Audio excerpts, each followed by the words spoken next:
માણસ હતો. તે ગરીબ એટલે એને બિચારાને બપોરે ખાય ને તો સાંજે ખાવા હોતું નહીં એને. બરાબર. હવે આને શું કર્યું, સપ્તાહ બેઠી હતી અહીંયા બાપુ હતા એવા સંત. તે એને બધા પગે લાગે અને પગે લાગીને લાઈનમાં બધા વયા જાય. તો આ ગરીબ માણસ હતો ને વળી વળીને પગે લાગે. એટલે ઓલાએ કીધું, ભાઈ તું પગે લાગે છે મને, તો હવે તું થોડોક આગો જા તો બીજા આવે. બરાબર. તો તું લાઈનમાં અહીંયા ઊભો રહેશે. એ કે હું લાઈનમાં ઊભો છું, વાત બરાબર છે, પણ હું કહું ને એમ તમે કરો તો હું આગો ખસું. હું બહુ ગરીબ છું, આટલી મજૂરી મહેનત કરું છું, પણ તોય મારા ભાયકમાં રહેતું નથી. બપોર ખાવ છું તો સાંજે ખાવાનો વેત હોતો નથી.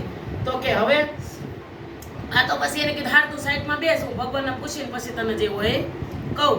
તા ભગવાનને પૂછવા ગયા, ધ્યાન ધર્યું એટલે એને કીધું કે ભગવાન આ માણસ આવ્યો છે મારી પાસે અને એમ કહે છે કે મારે આવી રીતની તકલીફ છે.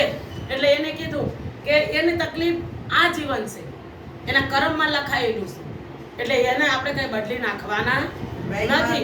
તો ઓલાએ એમ કીધું કે તમે ગમે એ કરો, મારી ભક્તિ હું ગીરવે મૂકું. આપણે કઈક તકલીફ આવી તો આપણે નથી કહેતા કે ભાઈ મારું આ ખેતર મૂકું, મારું મકાન મૂકું, મારું ઘરેણું મૂકું, પણ આટલું કામ મારું થઈ જવું જોઈએ. ઓલો સંત હતો એને બેને ઓલું થઈ ગયું. એટલે એને કીધું કે મારી ભક્તિ હું ગીરવે મૂકું, પણ આને સુખી કરો. એટલે ઓલે કીધું કાંઈ મને આમાં દેખાતું નથી, તું ગમે એ કર, પણ હા એક વાત કરું તને કે હારું હાલો 5 વર્ષ એને તું એને કે 5 વર્ષ સુખી થાય. 5 વર્ષ આજે પૂરા થયા અને કાલ 6ઠા વર્ષનો દિવસ બેસું એટલે એને જેવું હતું ને એવું હશે. બપોર ખાધું છે, સાંજે ખાવા હોય નહીં. એને કબૂલ હોય તો તું પૂછીને મને કહેવા આવ. ઓલા સાધુ પાછું ઓલાને પૂછ્યું કે ભાઈ જો આ રીતનું છે, 5 વર્ષનું કે છે, બરાબર છે, તમને ગમે છે?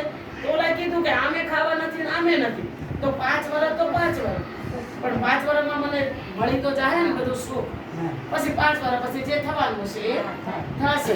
તો ઓલા હા પાડી, શરત કબૂલ કરી અને 5 વર્ષ એને માગ્યા. 5 વર્ષ હવાર દી ઉગ્યો એટલે એ 25 નાખે, 50 થાય, 50 નાખે, 50 લાખ થાય, 50 લાખ નાખે, 50 કરોડ થાય, 50 કરોડ નાખે, અજપતિ આ બની ગયો.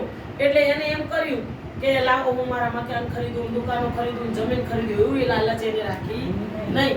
એ જાય ત્યાં બેન દીકરીઓ દે, સંતોને આપે, સેવાયું કરે ને પૂન જ્યાં જો અહીંયા પૂનના ઢગલા, જ્યાં જો પૂનના ઢગલા.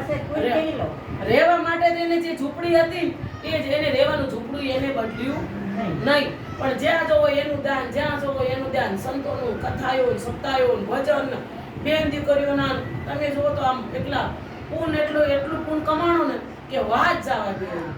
એટલી પૂને રહી કમાણું. એમ કરતા 5 વર્ષ પૂરા થયા એટલે ઓલો પાછો ઓલા સંત જોડે ગયો કે ભાઈ આ 5 વર્ષ પૂરા થયા, કાલ 6ઠું વર્ષ છે. તો કે એવું છે એટલે કે હા. તો પાછો ઓલો ભગવાન જોડે ગયો કે ભાઈ ઓલા ભગવાનને આપણે જે વરદાન આપ્યું હતું ભાઈ આયા છે ને આ 5 વર્ષ પૂરા થઈ ગયા. ઓલો કે હારું હાલો તારું ભગવાનના અહીંયા ધ્યાન ધરીને પૂછું એમ કેવું છે હું છે.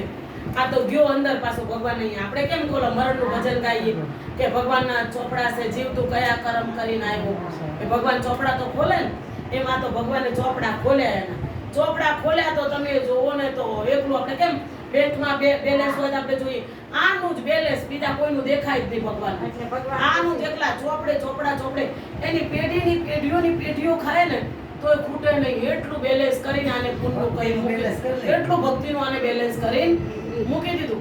ભગવાન કે આને કરી હું આને વિધિના લેખ બદલી નાખ્યા. આને કે આ 6ઠું વર્ષ નહીં, આને આ જીવન આની પેઢીઓ ખાશે ને તો એ આ બેલેન્સ આનું ઘટશે નહીં. એટલે ભક્તિમાં આ રીએ તાકાત છે કે ભક્તિ વિધિના લેખ બદલી નાખે. ભક્તિ ચીજ એવી છે કે ભક્તિ વિધિના લેખ બદલી નાખે. ભક્તિ કરવી જરૂરી છે, પણ ભક્તિ તમે કરો તો ભગવાનને આવવું પડે ને આવવું પડે. બોલો કૃષ્ણ કનૈયા.